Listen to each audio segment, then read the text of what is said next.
So, hello again, everyone, and welcome to the last session of eCommerce Growth Summit. I'm here with Greg Zakowicz, that just told me how is life being locked down, and I think we're all sharing the same, right? We are getting to the weekend, and yes, we're staying all home. Anyways, so let me introduce Greg. So Greg is an e-commerce marketing strategist and content team lead at Omnichannel, an e-commerce marketing automation platform. With nearly 15 years of experience in email, mobile, and social media marketing, he's a respected voice in the marketing and retail industry. As content team lead, he's responsible for helping conceive, produce, and shape the strategic direction of company content. His subject matter expertise stems from his experience consulting retailers, including numerous internet retailers' top 1,000 clients. So he's also a frequent speaker at e-commerce events such as IRCE, Retail West, Retail Canada, and so on. Greg, thanks a lot for being part of e-commerce Growth Summit, and the mic is yours. All right. Thanks, everyone. It's been a long day, I'm sure. I'm assuming everyone online is hopefully in the West Coast or Midwest now. If you're over in Europe or something, you're staying up pretty late for us. So I appreciate you hanging out. Hopefully, I'm going to give you a very good presentation today, which you can take a lot of practical takeaways from and think about them this weekend. Then as of Monday, come back to work and start ripping through some of this stuff. So as Valentine said, I'm in lockdown, and my hair, I probably should have got it a cut before this kind of came up. So it's going to be pretty frizzy here over the next couple of weeks. He mentioned a little bit about who Omnichannel is, so I'm going to save you the really long lecture on that. Again, we're e-commerce marketing automation platform. We offer up to 6 different channels of marketing here. I'm going to get into some of that today, nothing too big.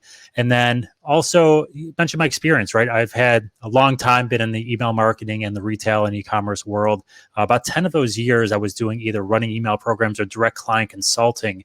So a lot of the tactics I'm going to show you today are things that I've seen and recommended to be very tried and true with other retailers and really help them scale their business in a really good fashion. So without further ado, let's jump into it and see where we sit. So kind of walking through the program today, we're going to talk about really why enhancing the email program is so critical. And that's more of a general talking point, but it's important to at least recognize that and then get into it into more detail.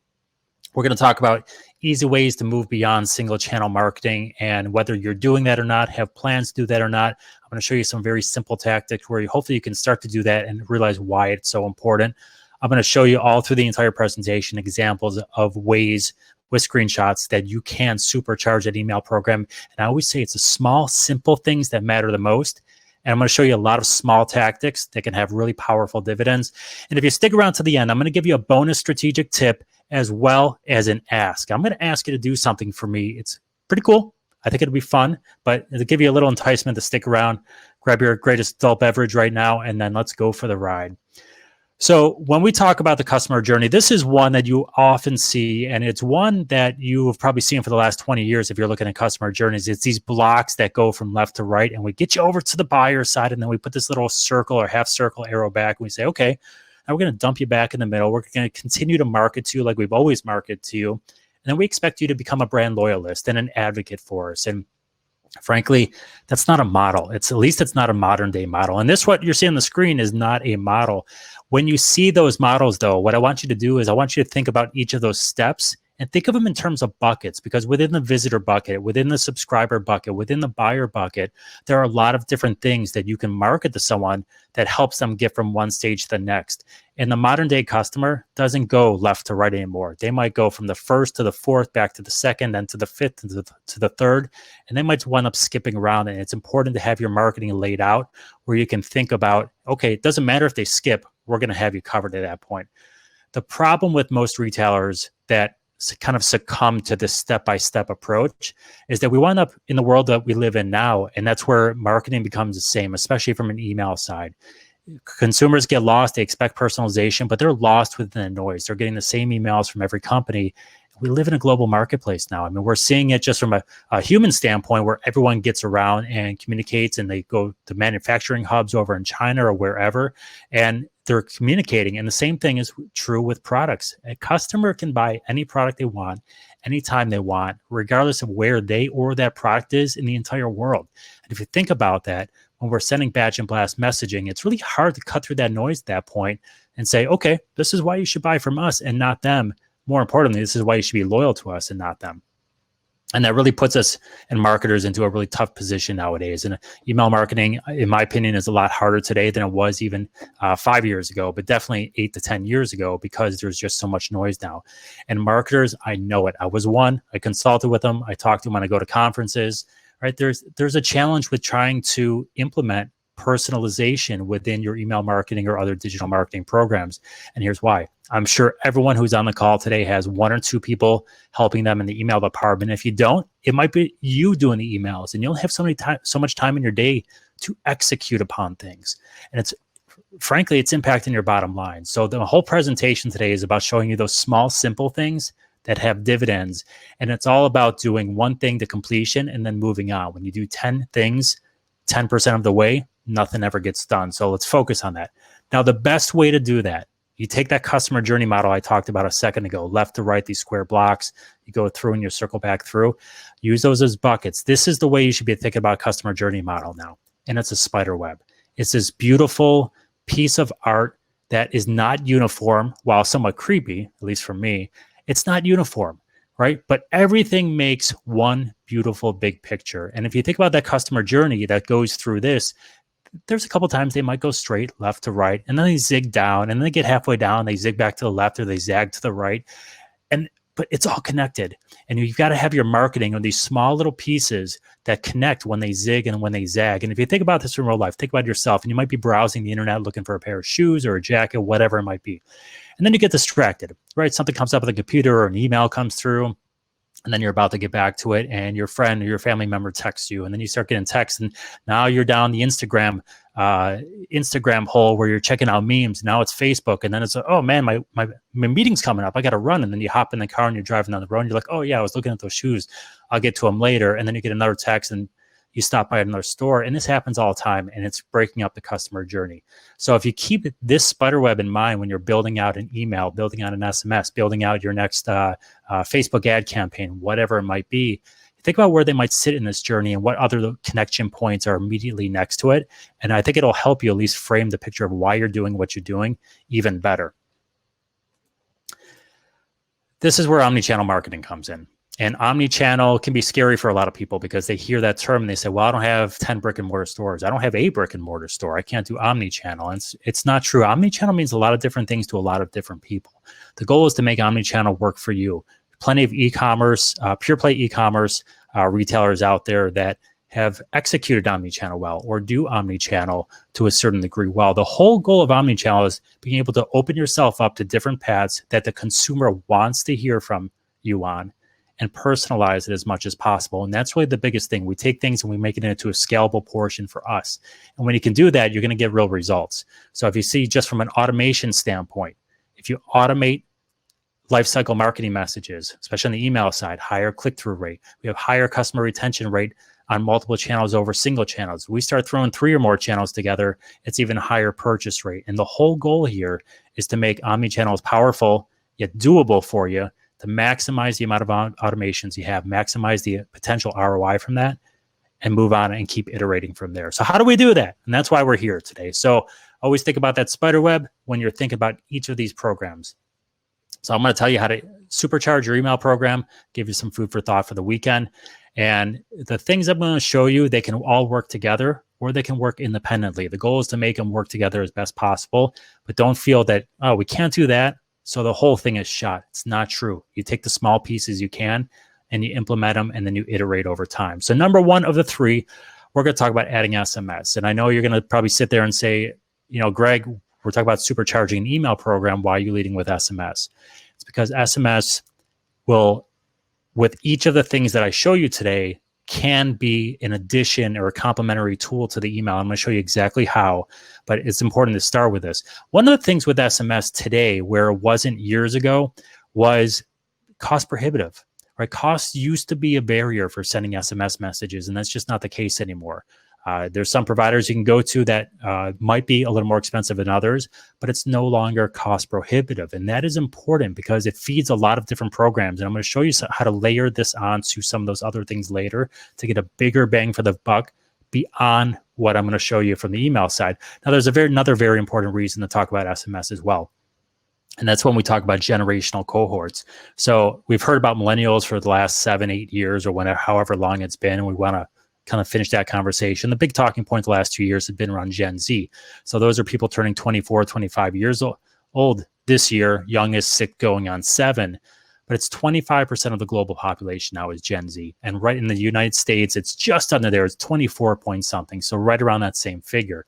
If you think about it, it's a quarter of the population in the world and a quarter of the population in the US, which fit this demographic. They grew up with phones on their side. They've never really known a world without Amazon. They've never known a world without Uber, at least from the time they were traveling around and needing rides places. They're glued to their phone. You can see that third stat down there, 30 minutes or longer. A third of them have agita about being away from their phone for that long. And almost all of them still expect to increase or maintain their email usage over the next 5 years. So email is going to be important, but they're used to texting. And that's going to be important to just think about. Now, it's very easy to do to collect SMS messages because if you have a pop-up or just a sign-up, simply add the field there. They don't make it required. They don't have to opt in if they don't want to. But the ones that opt in are telling you at that point, just like email, yes, send me some messages here. This is how I want to communicate. And they expect brands to communicate in the fashion that they want.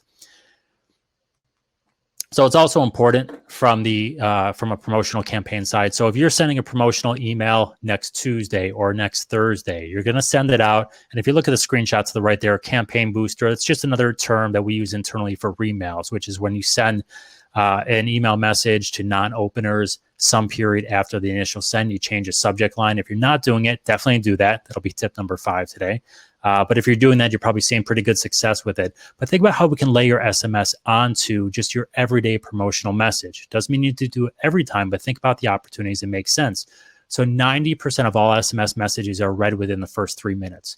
So if you think about this and say, okay, we have a really good sale, or this sale is doing better than expected. How do we get a little bump out of it? Or maybe this one's dragging a little bit lower. We thought it was going to do better in our projections. How do we try to get a bump out of it?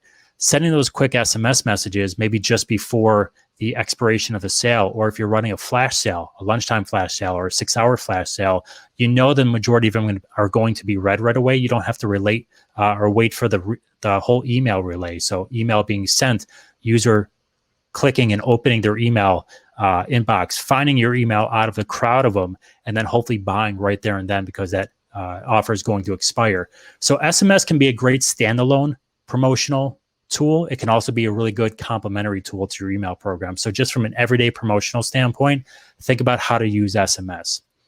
All right, now I'm going to shift to number 2, and we're going to dig into emails a little bit more. So welcome messages. I hope everyone on the line today has a welcome message sending out of their email program for brand new email subscribers.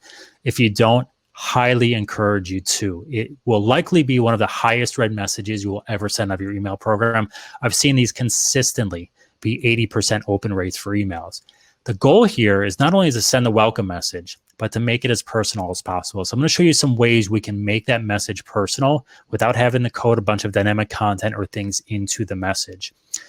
So here's an example of a welcome message, pretty typical. Hey, thanks for joining. Shop bestsellers, shop, do whatever you want. A lot of welcome messages will have incentives in there. Some will not.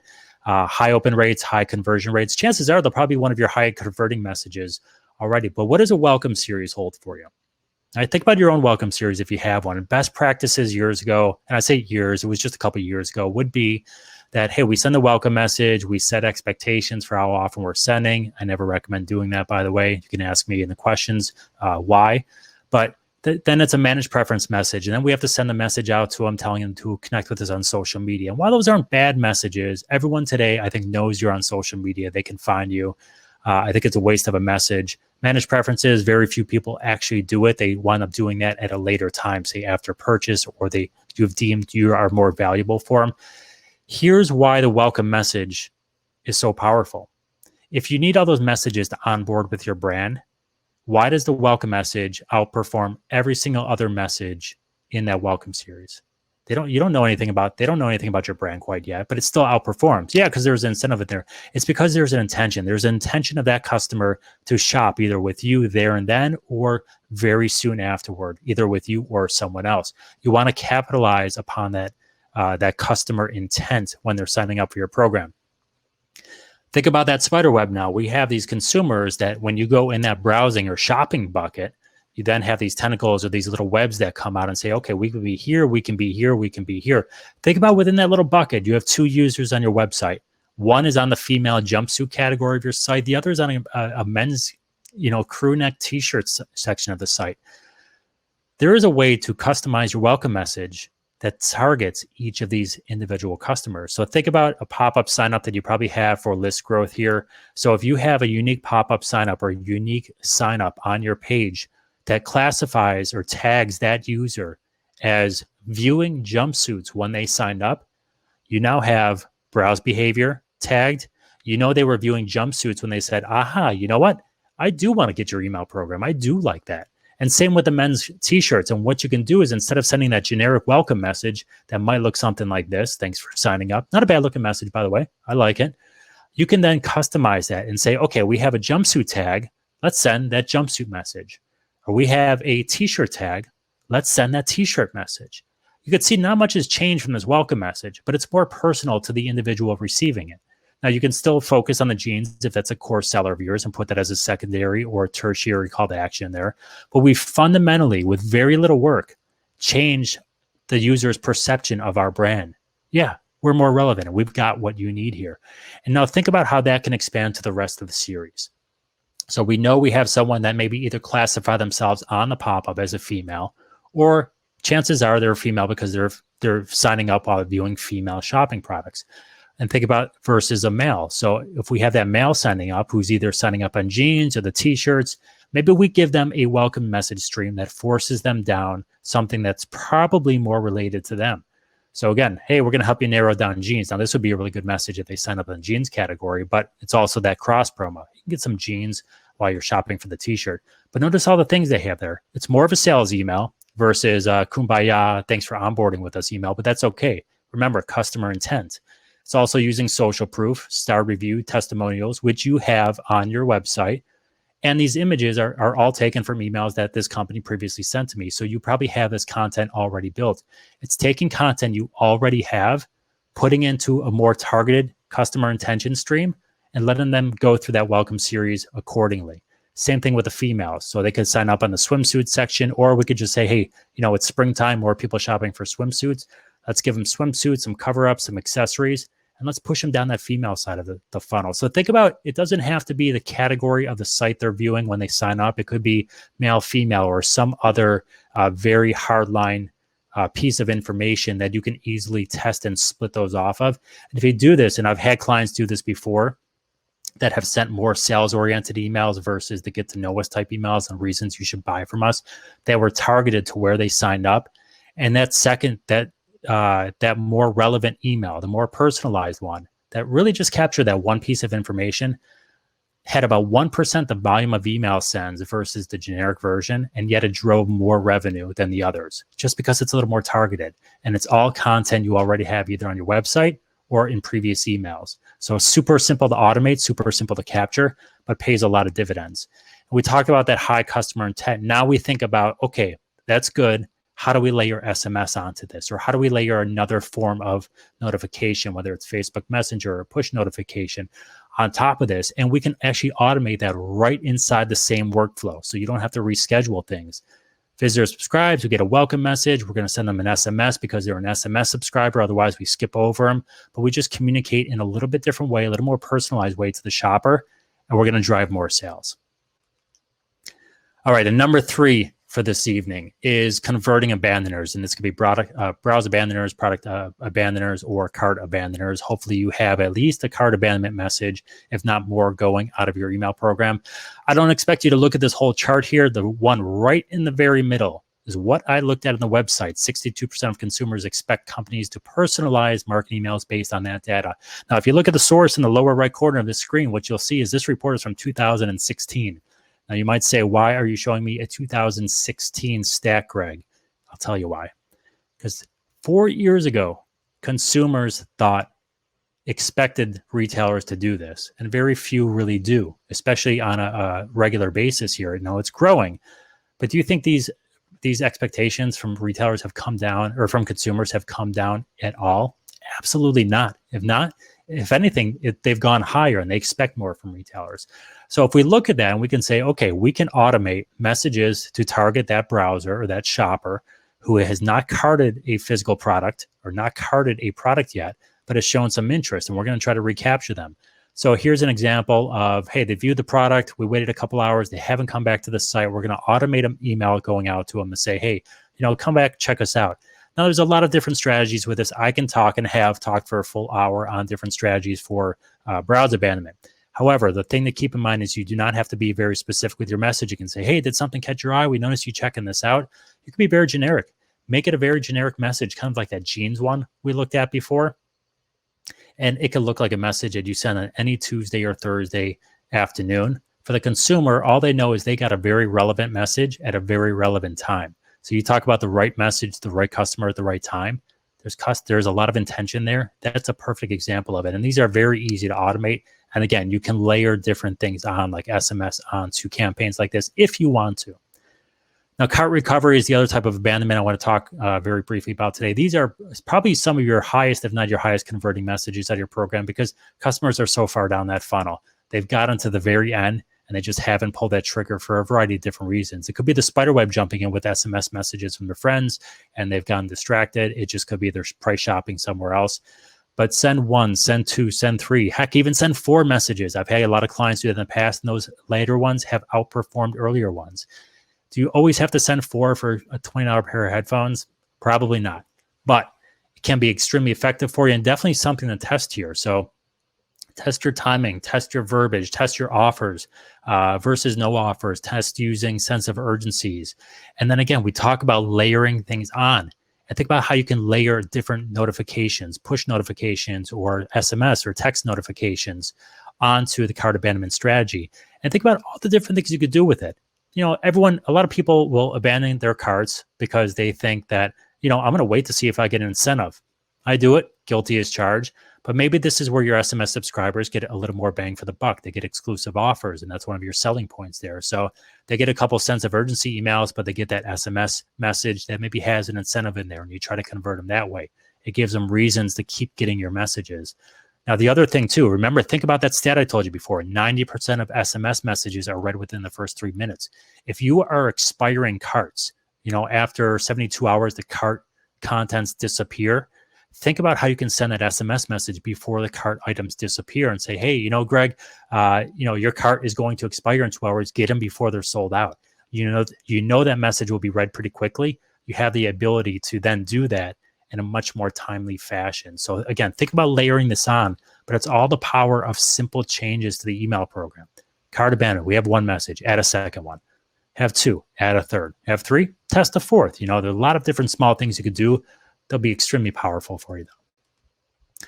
So those are 3 different examples of ways you can scalably and quite easily adjust small parts of your email program or SMS program, or the combination of those, to drive real revenue. And I'm going to give you a bonus. I'm not going to dig into a whole post-purchase series. We do not have time. I can speak and have on an hour on that alone as well. Happy to take any questions you have here. But think about that purchase experience. Everything happens after the sale. You don't get your product in the amount of time you're expecting. It reflects negatively on the brand. Comes damage, might be UPS's fault, reflects negatively on the brand. It doesn't work as expected after the purchase, reflects negatively on the brand. These are all things that matter. And when someone makes a purchase and they just start getting promotional emails the next day, or they are getting the emails to buy the same thing they just bought the next day, it's a bad experience. So what I would encourage you to do is then to craft just a thank you post-purchase message similar to this. Goes out 2, maybe 3 days after the purchase and just says, hey, thanks for your recent purchase. Let us know if there's anything we could do for you. You have a lot of different options. You could do what they did here, link to a customer service number or the customer service department. You can link to blogs or resources, right? Try to get them a little sticky with you, how-to resources. You could even give them an incentive if you want and ask them to shop now. If you're not giving them an incentive, do not put a shop now call to action there. Make it customer friendly. Messages like this, thanks for a recent order subject line, you'll generally see 60% open rates. You can see here some examples compared to promotional messages, 150% lift rate. Look at the revenue per email, 1,800 times better than a promotional email just by saying thanks. And this message comes from a non-promotional one. And the beauty here is every purchase from this message is now at least a 2-time purchaser with your brand. So, these things go a long way with driving customer retention and providing a better post-shopping experience for a customer. And then you could build out in a series, which I'd recommend doing as well. But a simple single message like this can be great. And then again, we're going to talk about layering things on. So we could take our SMS and say, hey, we'll send you a message when you make the purchase, and then we'll follow up a couple days later with an SMS that says, hey, your order just shipped. By the way, here's an incentive to come back to shop as our way of saying thanks. And post-purchase messages are extremely powerful for you. So think, again, it's all about layering things on the best you can. And there's a lot of different ways to do that. So takeaways and an ask for you at this point as well, because I'd love to get into this with you. So takeaways, again, we're going to look at that customer journey, that spider web, and we're going to say, what are all the things that fill within those buckets and within that journey? It's purchase behavior, it's browse behavior, it's campaign behavior. This is where I love talking about Omnisend. And I'm not going to talk about it a lot, but you can see we offer, as I mentioned, 6 different channels for our marketing purposes. So you can take that Omnisend data and you can send emails, SMS. We can push to Facebook or Facebook custom audiences. We could do Google customer matches. It's all about choosing the channels that your customers want to hear from and making sure that you're doing your best to send the right message at the right channel at the right time. You know that proverbial saying. But there's actually a lot you can do to actually make that happen. Again, those small, simple, scalable changes will go a really long way for you. If you're interested a little bit more in SMS marketing, we have a guide on our website, omnisend.com, The Rise of SMS Marketing. Just navigate over there. It should be linked on there. You can do a quick search as well. Shoot me an email if you want a direct link on there as well. But give you a little more information, including best days to send SMS messages, and you can certainly test out some different things there. So in closing, I'm going to encourage everyone to think beyond single channels. And it does not mean you have to do 6 channels or you have to do 5 channels. Think about adding 1 extra channel and test it out and see what happens. And again, SMS makes the most sense because it is not a cost prohibitive like it was even 3-4 years ago. So look in the SMS, check it out, and see how you can layer it and test it out, preferably at no cost as well. And I always tell people, the better customer journey is absolutely in your control. It's just a matter, and customers want it. It's a matter of how you want to deliver it to them. And it doesn't have to be perfect out of the gate, but it is in your control. And only you are the one that is going to be able to make that a better experience. And now comes the ask.